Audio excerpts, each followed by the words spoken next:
लाडक्या बहिणींचं काय झालं, कही खुशी कही गम. असं का? कारण लाडकी बहीण योजनेअंतर्गत नोव्हेंबर महिन्याच्या हप्त्याचे वितरण कालपासून सुरू झाले. काल अर्थातच 31 डिसेंबर पासून लाडक्या बहिणींच्या बँक खात्यावरती 1500 रुपये जमा होण्यास सुरुवात झाली. वितरण प्रक्रिया अजूनही सुरू आहे आणि 2 तारखेपर्यंत सर्व लाडक्या बहिणींना योजनेचे पैसे सुरू होतील.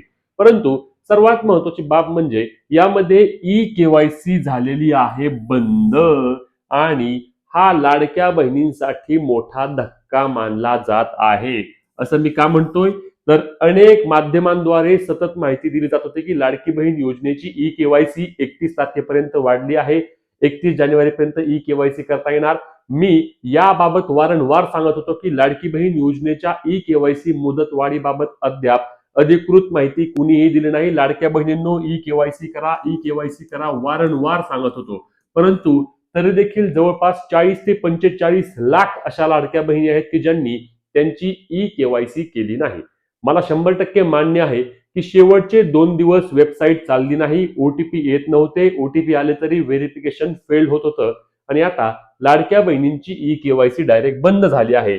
तुम्हाला याबाबत चला मी लगेच दाखवतो आता वेबसाईटवर काय दाखवते. तर आता आपण लाडकी बहीण योजनेच्या वेबसाईटवर आलो आहोत आणि या ठिकाणी बघा, आता विषय काहीच येत नाही. इथे एक पर्यायाचा लाडकी बहीण योजनेची ई केवायसी करण्यासाठी येथे क्लिक करा, हा पर्याय निघून गेलेला आहे.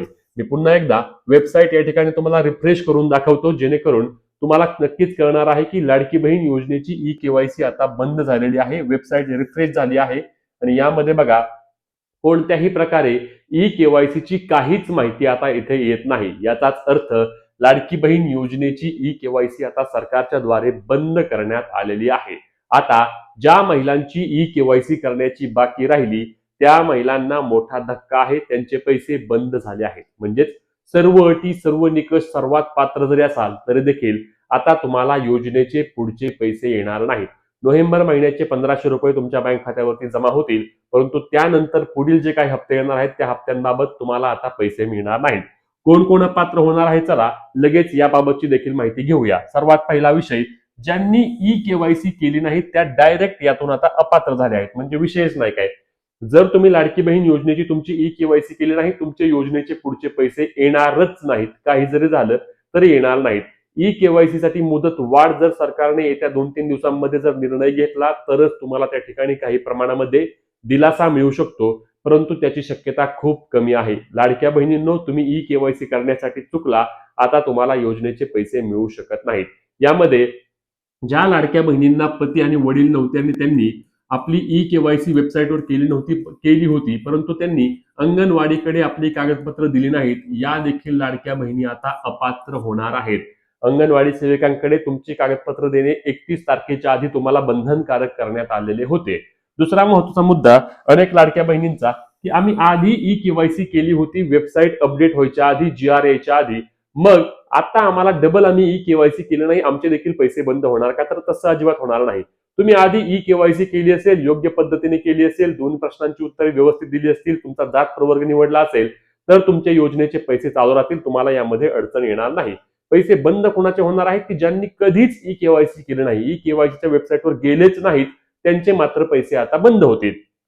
त्यानंतर अजून बाद कोण होणार, तर यामध्ये आता सर्वच्या सर्व अटी सर्वच्या सर्व निकष सर्वांची पडताळणी सरकारच्या द्वारे आता या महिन्यामध्ये सुरू होणार आहे. ज्यामध्ये आता एका कुटुंबामध्ये समजा एक रेशनिंग कार्ड आहे आणि एका रेशनिंग कार्डवर समजा सासू आणि सून दोघी आहेत आणि या दोघींनी ई केवायसी केली आहे, दोघी देखील अपात्र होतील. एकीलाही पैसे आता यापुढे मिळणार नाहीत. म्हणूनच वारंवार सांगत होतो मी की जर तुमच्या कुटुंबामध्ये 2 विवाहित महिला असतील तर एकीचीच ई केवायसी करा. 2 विवाहित महिलांची किंवा 2 अविवाहित महिलांची देखील ई केवायसी करायला जाऊ नका. ज्यांनी काय होत नाही असं येतात पैसे म्हणून ई केवायसी केली आहे, आता पैसे तुमचे बंद होणार आहेत. पुढचा महत्त्वाचा मुद्दा, तुमच्या कुटुंबामध्ये 4 चाकी वाहन असेल, पैसे बंद होतील, कारण परिवहन विभागाकडून सरकार आता डेटा घेणार आहे. दुसरा महत्त्वाचा मुद्दा, जर तुमच्या कुटुंबाचे उत्पन्न 2.5 लाखांच्या पेक्षा जास्त असेल तर तुमचे पैसे त्या ठिकाणी बंद होतील. तुमच्या कुटुंबामध्ये कोणीही सरकारी नोकरीला आहे किंवा तुमच्या कुटुंबामध्ये कोणालाही पेन्शन मिळते तरी देखील तुमचे पैसे बंद होणार आहेत. तुमच्या कुटुंबामध्ये कोणी टॅक्स भरतं तरी देखील तुमचे पैसे बंद होणार आहेत. अशा सर्व अटी सर्व निकष सर्वांची पडताळणी होऊन लाडक्या बहिणींना फेब्रुवारी महिन्यापासून जे हप्ते मिळतील त्यामध्ये ज्या महिला राहतील त्या सर्व महिला या पात्र असतील आणि त्यांना योजनेचे पैसे कायमस्वरूपी सुरू राहतील, कोणतीही अडचण येणार नाही. म्हणूनच लाडक्या बहिणींनो, तुमची ई-केवायसी झाली आहे का? नक्की कमेंट करून सांगा. किंवा ई-केवायसी करण्याकरिता सरकारने मुदतवाढ अजूनही करावी का? याबाबत तुम्हाला काय वाटतं हे देखील आम्हाला कमेंटच्या माध्यमातून सांगा. ही व्हिडिओ शेअर करायला आणि अशाच अपडेटसाठी आपल्या पेजला फॉलो आणि चॅनलला सबस्क्राईब करायला विसरू नका. जय महाराष्ट्र.